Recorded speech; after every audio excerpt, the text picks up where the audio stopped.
हाय दोस्तों, मैं पंकज के सैनी आप सभी का मैं मेरे फेसबुक पेज पंकज के सैनी सर पे स्वागत करता हूं। आप जानते हैं मैं रोजाना 5 से 10 वाक्य अंग्रेजी भाषा के आपके सामने लेके आता हूं और जिनका आप अपने दैनिक जीवन में उपयोग ले सकते हैं।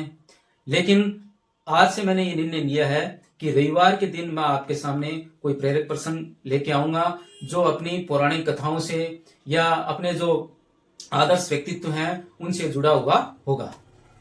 तो आज मैं एकलव्य के बारे में बात करना चाहूंगा कि कैसे उन्होंने अपने गुरु के लिए, अपने गुरु को गुरु दक्षिणा देने के लिए अपना अंगुष्ठ है वो दे दिया था गुरु दक्षिणा के रूप में। तो चलो शुरू करते हैं। तो आपने एकलव्य का नाम सुना है, द्रोणाचार्य का भी नाम सुना है, जो पांडवों और कौरवों के गुरु थे। तो एक बार क्या था, एक बालक था जिसका नाम एकलव्य था, जो धनुर्विद्या सीखने का जिज्ञासु था, यानी वो धनुर्विद्या सीखना चाहता था। लेकिन उसके पास गुरु का अभाव था क्योंकि वो शूद्र वर्ण में पैदा हुआ था।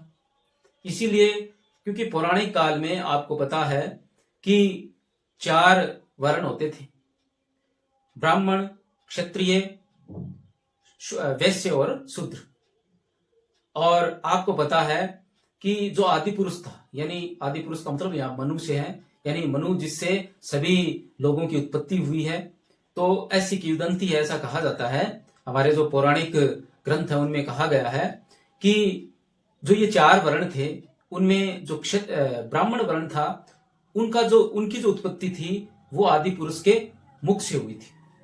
ठीक है। और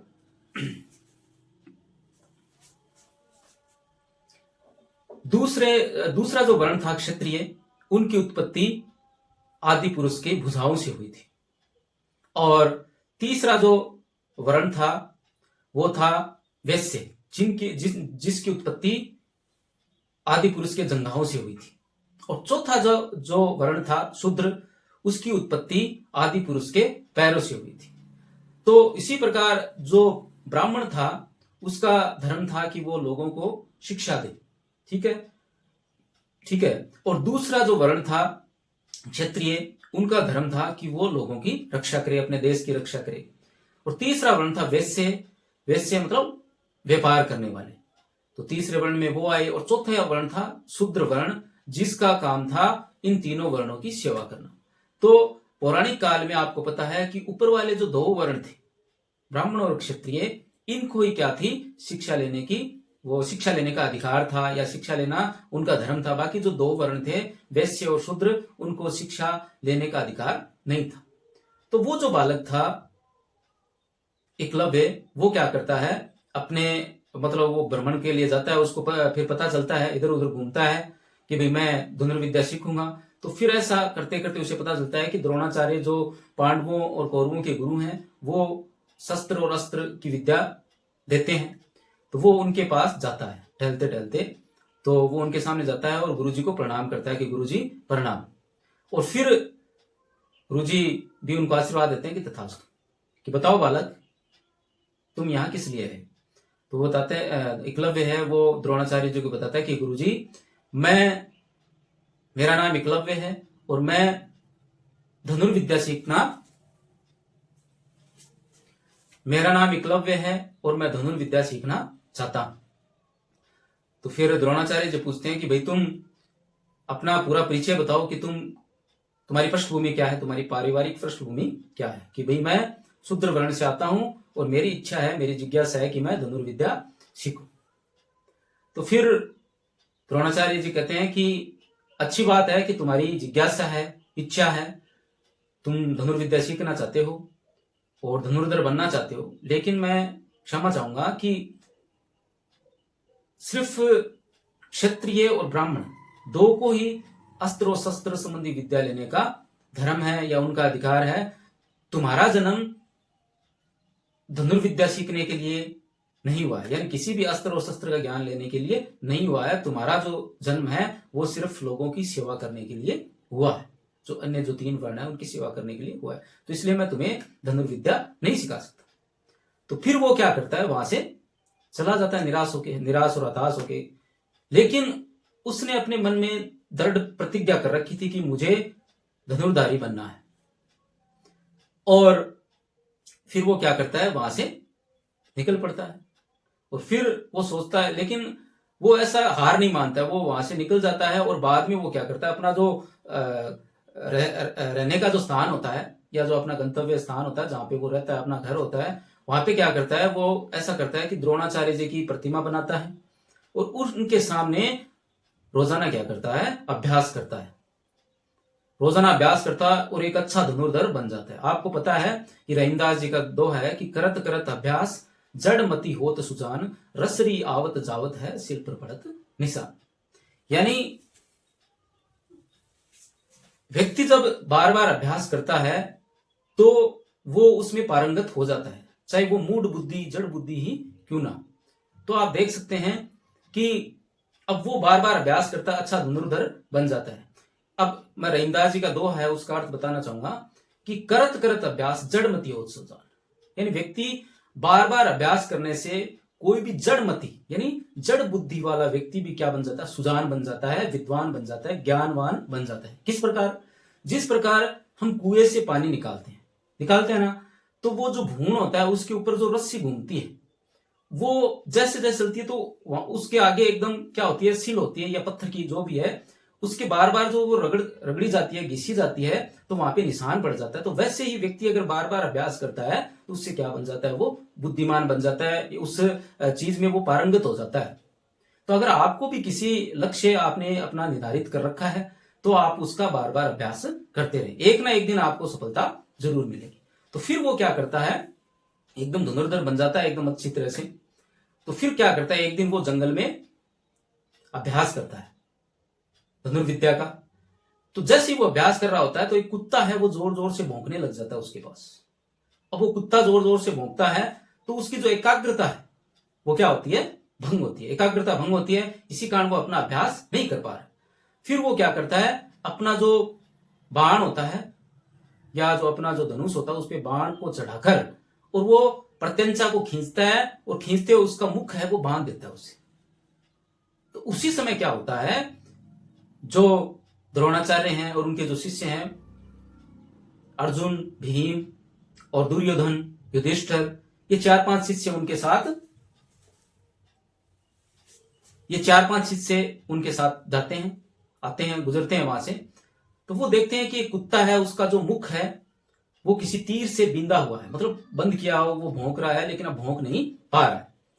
तो फिर अर्जुन देखता है तो अर्जुन अचंभित होता है कि यार ये जो विद्या है, यानी ये किसी धनुर्धारी ने इसका मुख बांध दिया है, ये विद्या तो मुझे भी नहीं आती। तो वो अपने गुरुजी से कहता है कि गुरुजी आपने कहा कि मैंने तुमको सब कुछ सिखा दिया, अब तुम दुनिया के सबसे बड़े धनुर्धर हो, लेकिन ये जो विद्या है वो मुझे भी नहीं आती है, तो आपने मुझे ये विद्या क्यों नहीं सिखाई। अब आपको पता है कि द्रोणाचार्य जी ने अर्जुन को वरदान दिया था कि भाई तुम दुनिया के सबसे बड़े धनुर्धर बनोगे। तो ये उनका जो वरदान था उसके प्रति एक विरुद्ध कार्य हो रहा था कि भाई अर्जुन से भी बड़ा कोई इस दुनिया में धनुर्धर है। तो ये एक चिंता का विषय था। तो वो असमंजस में पड़ गए और इधर उधर देखने लगे। तो उन्होंने देखा कि एक युवक है वो अपना अभ्यास कर रहा है, ठीक है, अभ्यास कर रहा है। उन्होंने देखा कि एक युवक अभ्यास कर रहा है तो वो उससे पूछा द्रोणाचार्य जी ने कि बालक तुमने इस कुत्ते का मुंह तुमने बंद किया है अपने बाण से। कि जी श्रीमान मैंने ही बंद किया है। कि भाई चलो अच्छी बात है, तुम अच्छे धनुर्धारी प्रतीत होते हो मुझे, लेकिन मुझे ये बताओ कि ये विद्या तुम्हें कहां से आई, मतलब तुम्हारा गुरु कौन है।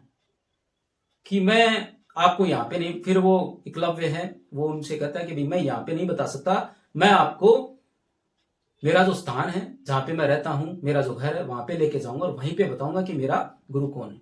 तो वो उनके शिष्य अर्जुन, दुर्योधन, युधिष्ठिर, भीम, ये तीनों चारों अपने गुरुजी के साथ चलते हैं और साथ में एकलव्य भी चलता है। और वो उनके घर पे चला जाता, उनके आश्रम में या घर पे चले। फिर वो सभी उसका जो आश्रम है वहां पे पहुंच जाते हैं। तब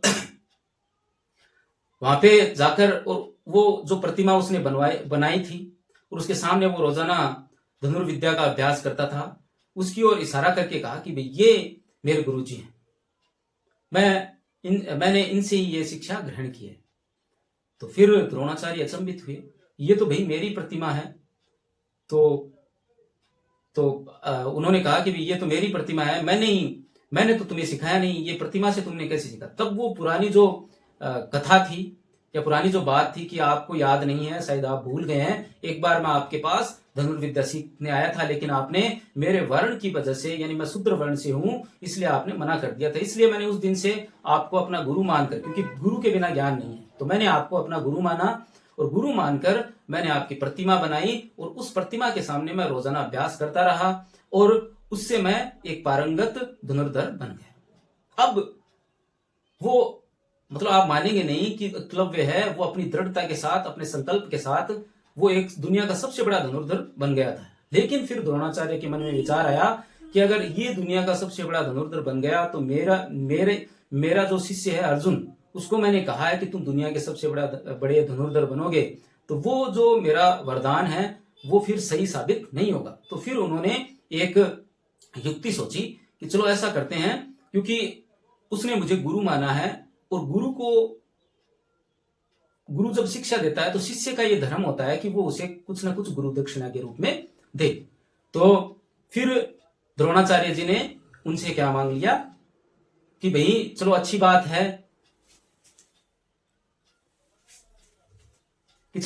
है कि तुम अच्छे धनुर्धर हो, लेकिन जब तुमने मुझे गुरु मान ही लिया है, या तुम ऐसा मानते हो कि मैं ही तुम्हारा गुरु और मैंने ही तुमको सब कुछ सिखाया है, तो तुम ऐसा करो कि तुम्हारा धर्म बनता है कि तुम मुझे गुरु दक्षिणा दो।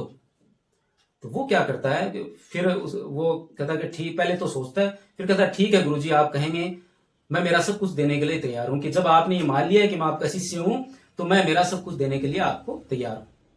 तो फिर वो कहते हैं कि चलो ठीक है, तो तुम ऐसा करो, अपने दाएं हाथ का जो अंगुष्ठ है वो मुझे दक्षिणा के रूप में दे दो। तो वो एक बार तो संकोच में पड़ गया, संदेह में पड़ गया, क्योंकि जो दायां हाथ का जो अंगुष्ठ होता है, क्योंकि वो दाएं हाथ से चलाता था, प्रत्यंचा को पकड़ता था, और इस अंगुष्ठ का बहुत ही बड़ा योगदान होता है चलाने में।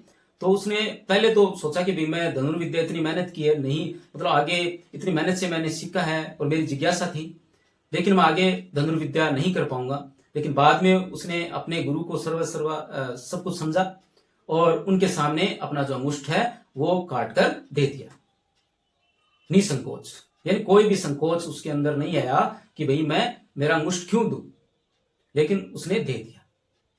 तो ये जो किंवदंती है, ये जो कथा है, इससे सुनकर आपको क्या शिक्षा मिलती है?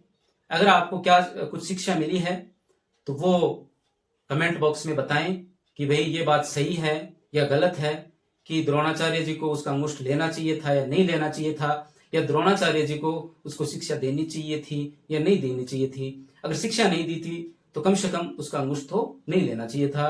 और दूसरी बात जो पॉजिटिव, जो सकारात्मक बात इसमें यह है कि